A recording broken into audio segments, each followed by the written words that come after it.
Well, hello, and hopefully everybody's having a nice summery day, even though summer doesn't officially start till the 21st.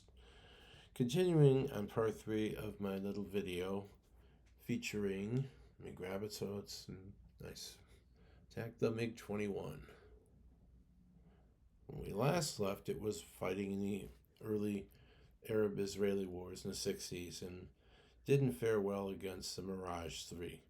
But since large numbers of this plane were procured and were purchased by um, our friends in the Arabic states, they liked using it. It is basically a line of sight fighter plane still. We know that. It has shorter range, fewer hard points, and shorter range missiles, the ATOL. This version would have the 23 millimeter cannon in the pod, so a little bit more updated from the older ones, more like the IBIS models, which were probably the best in the early 80s of this plane before they stopped producing it. Well, now it was facing a new opponent, and that opponent would be the very popular F16, American made, bred, and being sported by the Israeli forces to replace the F4 Phantoms that they lost in the Yom Kippur War. They also were using the F-15, but they were actually using this plane because it's a air superiority kind of a tactical fighter slash all around fighter kind of a plane.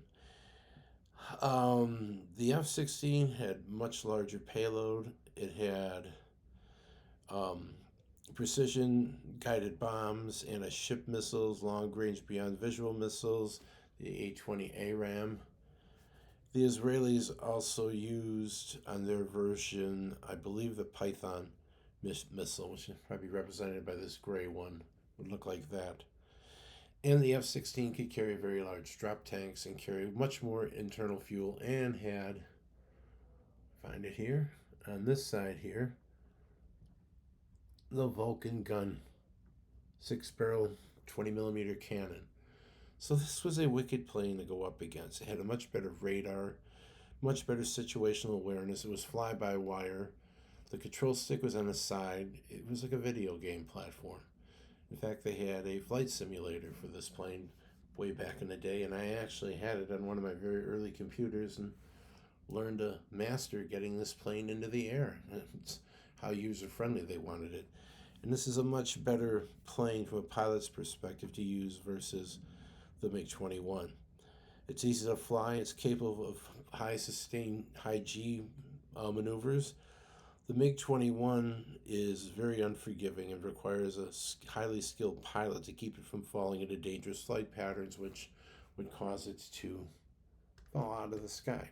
Remember the F 104 Starfighter being long, missile with a man in it? Well, this is kind of like a telephone pole with wings. So it could not do the maneuverability that the F 16 could do. Even though it was maneuverable against tactical planes like the Phantom, against the F-16, it's met its match. But at this time, 1982, this plane doing a lot of ground attack. They rigged it to go and drop missiles and rocket pods to go and hit ground targets. And the Syrian Air Force was one of the largest users of it. So what happened is in 1982, the Lebanese were acting up, the Hezbollah and all the groups in there, and Israel decided to go and take care of them by a military campaign. What they were doing is they had this one plan. It was called Operation Mole Cricket 19. It was in the Bekaa Valley of Lebanon. And what it was supposed to do was to take out Syrian air power.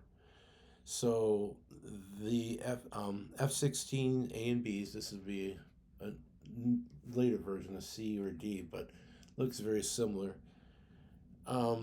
went in and they shot down 44 Syrian aircraft without losing one F-16.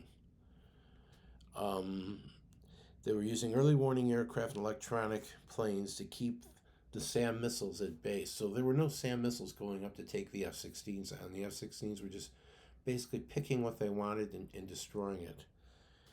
And giving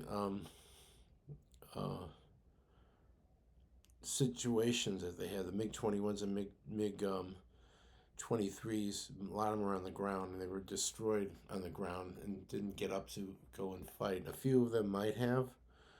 And I'm trying to look at my notes here. I think, there was a kill ratio of 76 to 1 during this battle in 1982. So one plane down, and it wasn't an F-16. I don't know how many F-16 shot MiG-21s. 76 of them were shot down. No, it was. No, it wasn't. Yeah, it was the F-16 versus MiG-21, 76 to 1. I don't know how the one was shot down. I didn't search it, but they shot 76 of these planes. Literally out of the sky. They couldn't match up in a dogfight. Their controls were old, Cold War, Soviet straight-line bomber interceptor controls in this lightweight plane versus this fly-by-wire, beautiful delta-winged aircraft, just like the MiG-21 was and the Mirage, with wings, control surfaces, and it did an incredible job. So much so, the MiG-21 as a frontline fighter, its ability to do that was ended by the F-16 during this little skirmish in Lebanon in 1982. So what does that mean for this plane?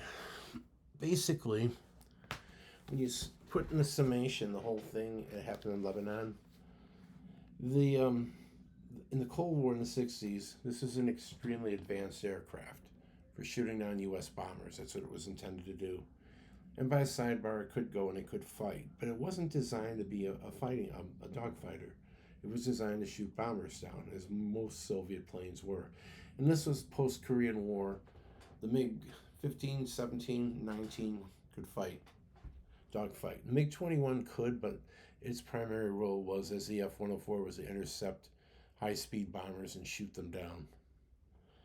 By 1982, this plane's day in the sun was ending in a big, long sunset. No longer a frontline fighter, more of a second-tier defense fighter in ground attack.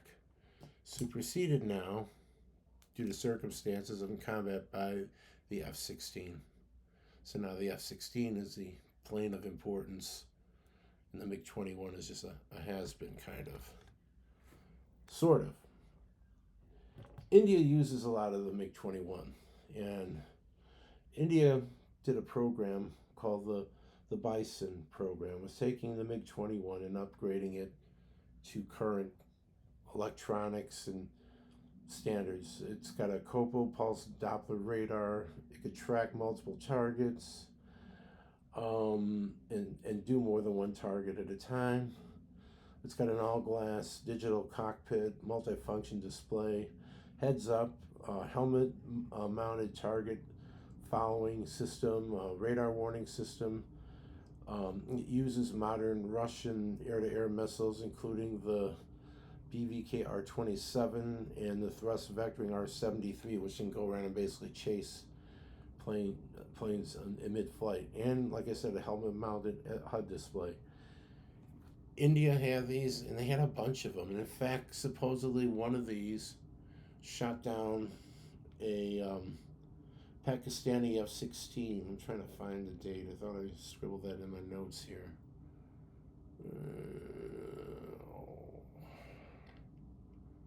No, I don't. I'm sorry about that. But one of them did shoot down. Oh, no, here we go. February 2019, an upgraded MiG-21 Bison from India shot down a Pakistani F-16A, an older version, not a newer one.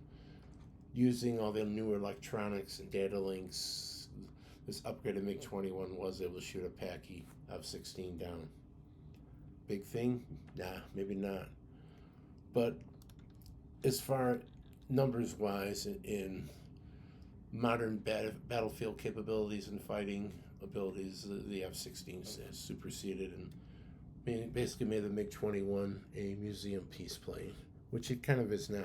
Although, one more note, Ukraine has got a lot of these Bisons that the Indians don't want to use anymore, so they send them over to Ukraine, and the Ukrainian Air Force are using these planes to fight in the drone-heavy combat areas of Russia and Ukraine, and they're actually being successful in air combat there. So the MiG-21's not dead yet, but I mean, it kind of is, because I mean, it's an old plane. It's older than me, and I'm pretty old myself, but it was a marvel of technology when it came out, late 50s, early 60s.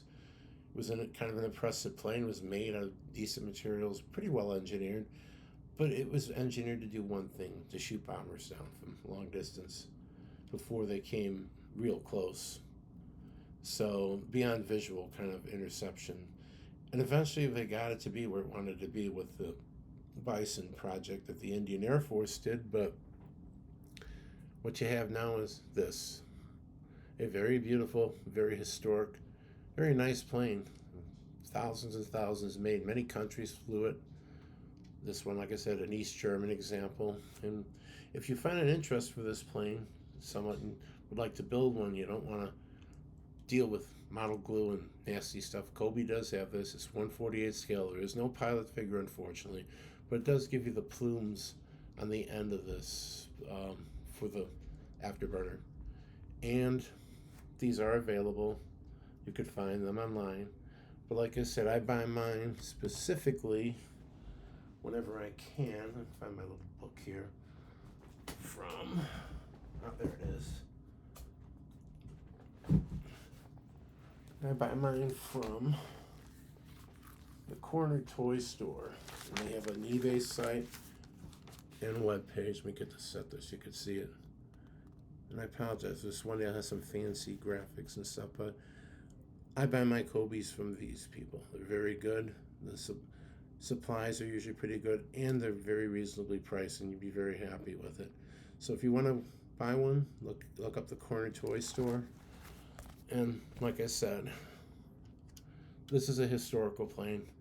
This one you could have it in either Soviet or East German. Like I said, it's a theme I have is I have an East German MiG-29 and an East German T-72 tank. So this would be like when I was younger, the late 80s, before the Soviet Union collapsed and the Eastern European countries collapsed first, and eventually this would be in the Luftwaffe, and Germany became one country again, and they would sell them off and do whatever with them, but they represented a point of history, the Cold War, and that's the way it ended. I'll give you one more look at my F16, even though it's not the main plane. This is a nice model with a full pilot figure that comes out. So if you like American modern aircraft, this would be one to get. And they have a newer version, which is an F16A in the Corner Toy Store. It does have it because I did see it in their catalog of things to get. So that's it for this one. My next video will probably be World War II based. I'm thinking P-47 Thunderbolt in the Pacific versus the Ki-61, the Tony, in the Mitsubishi Zero versus a P-47 Razorback. I'm thinking of it along that lines. And otherwise, this is June 6th. Happy D-Day, D-Day. Remember the people that died storming the beaches, and I might do something with tanks related to D-Day and that kind of a motif. I'm not sure yet, but either way, I might do another video tomorrow, probably with the tanks. But look for the one coming up with the P-47 versus the Japanese planes in the Southwest Pacific. Until then, enjoy the rest of Saturday, and thank you for watching.